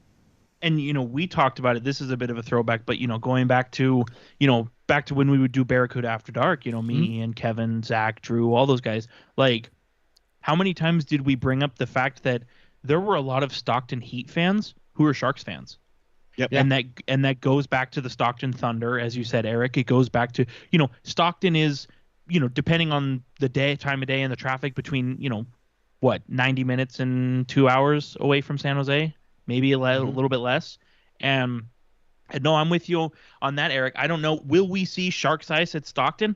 I don't know. But with how many Sharks fans and how many Barracuda fans live in Stockton, I think it would be a better investment than Sharks Ice at Fremont, which is the dump, or Sharks Ice at Oakland, which is in the ghetto. Yeah. And the rink that they have there is a little sus. Yeah. The thing being as well is that if you're coming from like the area where Eric is, where Concord or up in that whole neck of the woods, the distance between Stockton and San Jose, it's almost negligible. Mm-hmm. So maybe they can, if they push it that way, who knows?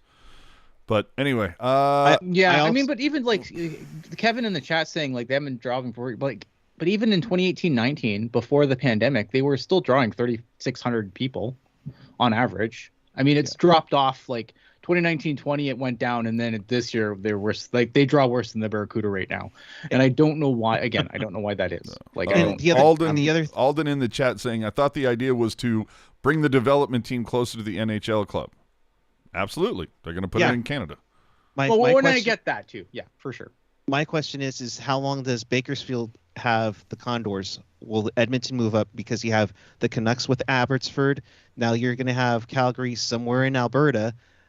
Do the Oilers move them up? Because you also have Manitoba right nearby. Plus, if I'm not mistaken, and Kevin, correct me if I'm wrong, 9-10 teams in the Pacific Division now in the AHL? There was talk about shifting it to where you would balance them out, move Colorado and move Arizona over. But yeah, and that's the thing is I know it's, you want to build the sport of hockey, right? There's too much hockey is not a bad thing at all, but it almost feels like Southern California specifically, it's a bit inundated with hockey, where you have the Bakersfield, as you said, you've got the Goals. Palm Springs Hockey Club is going to be there at some point. I'm sure Kevin will tell us, and I know they have a name, I just don't remember it. Firebirds. Yeah, but point being is, I think it's a lot of that, where it's like you have all these, AHL teams which don't historically draw well as it is, and then you've got a bunch of them in a very sort of small drivable area. I think San Diego to Bakersfield is maybe 2 hours, so I wonder, there's that element. But as you said, Eric, like, do the Bakersfield Condors, do they make more sense in in a Kelowna, in a Medicine Hat, in a Red Deer, somewhere close by to Edmonton? Even put him, I mean, if you want to, I don't know what the preference is on a location, but even, do something, get a little crazy. Spokane, Saskatoon, Swift Current, you know what I mean? Yeah. Get wild. In the chat, Mikey's saying, Oakland is a unique town. Surprised me the most in the Bay Area. Yeah, unique in the fact that they hate fucking sports teams. Yeah, no kidding, man. Jesus. No, unique is being very, very polite, I think. But this is not a California geography podcast. But that might be a thing in the future. Yeah. Sharks at Worlds. Jerks, do your worst. Well, so the Sharks have 10 players who are playing at the World Championship. Excuse me. this, and if you go on Elite Prospects, you can find all the stats and breakdowns. But the thing that stands out to me, Joachim Blichfeld is evidently scoring hat tricks at will. He's playing some shit teams though. Yeah, he's definitely, he had a hat trick against, I believe it was Great Britain, and unfortunately Great Britain is not well known for their hockey program. But that's kind of impressed me. They are known Timo for their Meier, poor dental program. Go ahead. Timo Meier has. It is a little scary because this is the second year in a row that he's played with Nico Hischier, and they've vibed really well off of each other. And then obviously, you remember last year there were those Meier to New Jersey rumors, and so you get a little nervous. But maybe this summer it'll go the other way, and we'll get Nico Hischier. I hope not. Rudolf Balcers is point per game for Latvia. He's also wearing an A, which. Letters on the jersey are meaningless, but, for people in certain circles, that's a big deal. And so I think that's pretty cool. Noah Gregor with 2 goals. Guy couldn't score all year. Now he's getting goals like you wouldn't believe. Anybody else? Ian? I'm a true Canadian. I don't give a shit about the fucking world championships. I care about 2 things. Okay, 3 things. I care about Olympics when NHLers are there, World Juniors, and World Cups when NHLers are there. I mean, Bordelot had. I care about tournaments that Canada has a good chance of winning when we have like actual teams and not, the C team wearing the maple leaf. Good point. I don't know. I mean, I feel like. I don't know. I feel like this is always said about international tournaments, but specifically Canada, you could ice 3 teams worth of rosters that could all win a championship. I know I'm with you. The World Championship is largely bullshit, but it's just there's so much better hockey going on. Like, you know what I mean? Like, there's Stanley Cup playoffs, there's junior hockey playoffs, Memorial Cups right around the corner. I don't have time for the World Championships where I can watch, AHL goalie win a World Championship. Yay, whatever. Like, there's just so much better hockey. I remember a time when I too hated fun, Ian. And I know, Puck Guy, I know you've been pretty juiced over Strauss-Mann. Who? Yeah, I thought he was looking pretty good up until today when they lost to Finland. Come on, man.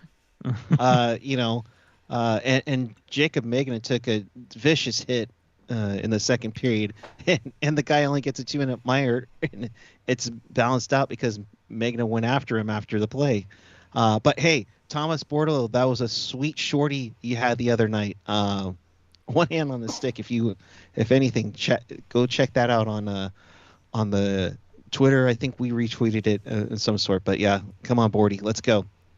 All right. Yeah, I mean, I'm happy when Sharks play. Like, I saw the Bordeaux clip. I mean, obviously, I'm happy to see when Sharks players do well. This tournament's just at such a stupid time. Yeah. Granted, I'm looking forward to the World Juniors in August in Edmonton? Here's the thing I'm curious about. I wonder how many, because the draft's going to be over, and with the regular season right around the corner, if you're a guy who your NHL's kind of tapped you to be in, they think you're going to be in the lineup, are they risking you to injury to a World Junior after the draft's already done? I don't know, man. Good night. I like Danelle's comment in the chat here. Mm. Do you guys think the Maple Leafs are like the Cowboys of the NHL, or the good regular season, fail in the playoffs? Yes. Same color scheme, too, by the way. Let's move on here. We only got about 10 minutes left here. Draft lottery results. We know what happened. You can check out the reaction on YouTube, which will be right up there. Marlowe retired. Yep. Again, whole thing on YouTube. It'll be right up there. And Becker said that he believes the Sharks will be down to 4 or 5 serious GM candidates by the end of May. If you missed the breaking news earlier, about 40 minutes ago, he's already rescinded his offer to Eric Kura to be GM. So you can find that on Twitter. He never called me. When I was in Seattle, I was already scouting the team, for crying out loud. Turn your phone on, dumbass. So anyway, we'll see 4 or 5 serious GM candidates. I do know that just a few days ago, Kevin Weeks liked one of my tweets, so GM confirmed. There you have Makes sense, right? Heard it here first. Finally, the San Jose Sharks held their annual equipment sale yesterday. If you wanted some sticker shock, you found it. Oh yeah. Jerseys that just a couple of years ago were like $350, $400, or $350. No, that doesn't make any sense. $350 to $400 are now over twice that. I don't know if that's because Aramark has taken things over, but the whole point of the equipment sale was supposed to be like twofold. It was get stuff out of here. Like it all must go. Clean out all the cupboards, get all this stuff out so we can bring in the new stuff. So it all must go. Fire sale, just get it all out of here, and let's get it into the hands of the fans that that they live and die with the team. They're local. I don't know what the hell's going on, but guys, your prices are a lot higher than a lot of other teams. I'm just saying. Might want to barrier though. Might want to think on that, huh? I'm just saying it's just like everything else down there. It's way too expensive. Nah, but I mean, I would agree with that. But I'm looking at it where it's like I'm going to compare. What is Dallas selling that jersey for? Half that price. What is Anaheim selling it for? Half the price. Like because Sharks fans bend over and take it every time. Oh man! I think, until they stop. Jerk, can you write that one down so we can add that to the clip show and to the soundboard? I mean, honestly, I agree. When it comes to that kind of stuff, and I don't mean to call anybody out here, but it's like some of those people may be on this podcast where there's a lot of what are you trying to say? uproar. There's a lot of uproar about prices, and then who's first in line with their credit card? Oh man. The guy with the Dzingel jersey? No, I was gonna say the guy with the I'm gonna expose you here with the Fanatics quarter zip on. Hey, again, $15, not $85. Just saying. So Sharks, love you guys, but if you want to truly clean out the closets, make it affordable, because I can't believe how everything just went. I have to point something on the chat. Skylar, breaking news: Mitch Marner was carjacked in Etobicoke, apparently. And Do we have Marty confirmation on this? Marty, yes, That's from the Toronto confirmed. Sun. But Marty had the best response ever. It was probably his father. And for anyone who knows anything about Paul Marner, that is hilarious. Oh, hold on, wait. Paul Marner? That's his father. Yeah, his dad. Well, okay, hold on. Somebody give me some context. Fill me in here. What are you talking about? Oh man, we'd be here all night. No, the short version is that his dad is picture a helicopter parent mixed in with like a authoritarian like dictator. Yeesh. damn. Holy crap. Helicopter. Oh my God. Dear Lord. So like my aunt and Hitler. Got it. Okay. So here's the thing. When Mitch Marner was in junior hockey, his dad had like custom MM93 workout gear whipped up to like wear to Mitch Marner's games to make him look like some marketable star. I can top that. Who's the basketball dad? Ball? LaMelo Ball. Yeah. Yeah, LaMelo Ball. Yeah, same sense. Yeah, basically similar. Here's my story. I can top that. When I think it was the year Dylan Strome won the OHL scoring title, he emailed the OHL apparently with clips showing that Strome should have had points taken away, which would have made Marner the OHL scoring champion. Jeez. I forgot about that. All right. And he totally had a burner account too. Oh. And even then, Seems like some people think that Darren Dreger is Mitch Marner's dad. Like when Marner was going through his contract negotiations and Darren Dreger would tweet about it, you had a lot of people going, "Okay, Paul, what's next?" Yeah. Wait a minute. Darren Yes. Dreger isn't his dad? Not by blood. Oh. All right. Yeah, I mean, obviously, look at we're happy that Mitch Marner wasn't hurt in the carjacking and shaken up. But other than that, like he's fine, and that's the important thing, obviously. I want more details, just because it's like, wait a minute, I could almost see like a dude be like going to carjack him, and then the Toronto fans are so hardcore, and like as soon as you open the door and see as much, you'd be like, oh, you know what, my bad, sorry, bro, go ahead. I'll get no, the, man. I'll, He's I'll like, get you know the what guy I paid behind for you. Game 7 tickets for you to lose? Give me everything in your car, motherfucker. You're not wrong, dude.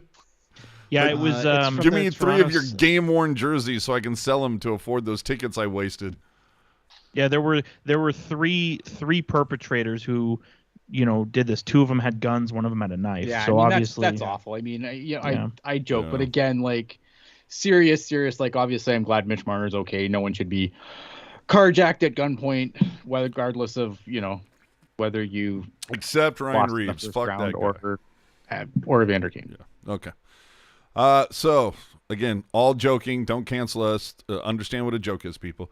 Puck guy. canceled, Last it's over. looks. Final words. What do you got? Final thoughts. Round 2. I went 6 for 8. Let's go 4 for 4. Thank you to Justin at the equipment sale for helping me out. This was a nice deal, so don't get mad at me on that one. I'm at PuckGuy14 on the Twitter and the Instagram. Thank you as always. Back to you, AJ. Crowbar in the free ad. Ian, go ahead. Yeah, I mean, look at this round's gonna be fun. I think this round might have some of the best series that might be of the whole playoffs. I know winning the cup's a big deal, but I always feel like the second round is when you get your best playoff series. Yes. And I think this round is going to be no different. I think there's going to be games that we look back at when this is all said and done and go, man, yeah, but that second round series was just ace. And I don't get any heartbreak, and that's the best part. I tweeted that a couple days ago, Jerk, when we had like the weekend of just nothing but game 7s, and I'm like, it's so much nicer to take all this in when you're not emotionally invested in any team's the outcome of any of this. Yeah, it's a nice feeling. You watch a game that's going into overtime, or it's very very tense in the final few minutes of regulation, and your team's not involved. It helps the anxiety for sure. That said, I don't know. I was feeling the nerves a little bit when I was watching Game 7 between the Leafs and Toronto, only because, as cynical as this may sound, it was really important to me that the Leafs lost. I gotta get it on there. Yeah. Yeah. So did you have some more to say? I'm probably not going to get this money either. It's okay. It's all we'll have to talk.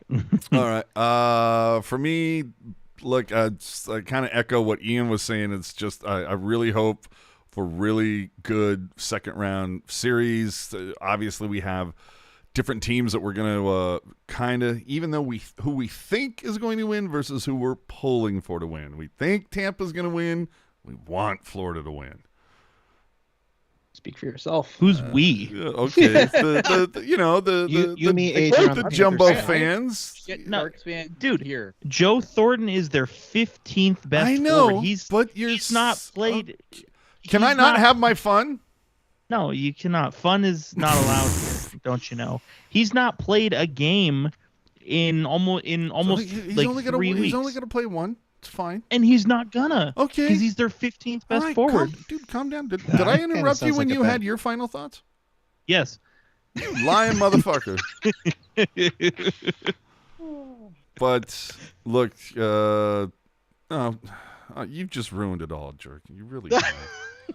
Ruined the whole It's thing. okay. It's okay. I'll give you $5 more. Yes. Oh yeah. Hey, And AJ. I'll hold my breath. AJ, just So- bet him, $5 when Jumbo gets into that clinching game in the Cup final. Yeah, that'll be happening. Dude, if Florida wins the cup and Thornton plays a game, dude, I'll hand deliver both $5 bills to your house. Okay. We have already moved Hey, on to see. like Discord chat, so let's wrap it up. Hey, you know what? The people want to listen. They'll listen to anything. The good ship summer content will expand as well, hopefully. Absolutely. Into Twitter Spaces. No, No. on the channel. Here. Okay then. Thanks for watching, everyone. So I'm about 5 seconds away from muting all of you fuckers.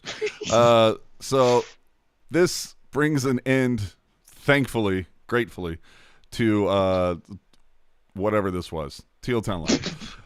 So chances are we're probably going to do this again after round 2. Probably won't be with me hosting, but anyway, we'll do this again after the second round unless news breaks. As Ian says, we like to fix it. So if for some reason the Sharks should put the white smoke above SAP and announce a new GM, we'll of course be talking about that if that happens between now and the next round. I don't think it's going to, but stranger things have happened. So anyway, that was the next show that we have on the docket. But when the Sharks news breaks, we're here. So with that, hope you guys had a really fun Monday.